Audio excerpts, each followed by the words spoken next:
আসসালামু আলাইকুম বন্ধুরা, আজকে আমি সহজভাবে ডিমের পুডিং বানিয়েছি। তোমরা এভাবে বানিয়ে ফেলতে পারো।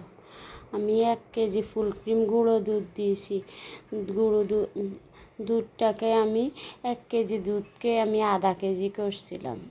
করার পরে আমি আধা কেজি দুধের সাথে 3টা ডিম দিয়েছিলাম। দিয়ে আমি এখানে দুই চামচ পরিমাণ মতো চিনিরে আমি ক্যারামেল করছিলাম। ক্যারামেল করার পরে ক্যারামেলটাকে আমি সেট করে নিয়েছি। এখন আমি 3টা ডিম 1 চামচ চিনি নিয়ে আমি এগুলারে হ্যান্ড ব্লেন্ডার দিয়ে ব্লেন্ড করে নিয়েছি। একটুখানি ভ্যানিলা এসেন্স দিয়েছি আর দুধ দিয়েছি।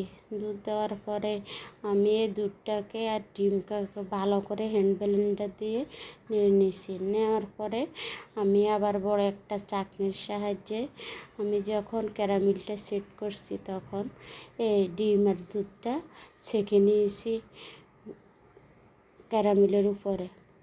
তারপরে আমি চুলায় একটা স্ট্যান্ড দিয়ে গরম পানি পাতিলের মধ্যে দিয়ে বসিয়ে দিলাম।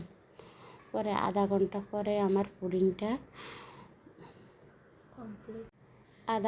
পরে আমার পুডিংটা কমপ্লিট হলো। দেখো আমার পুডিংটা কেমন হয়েছে, তোমরা দেখো।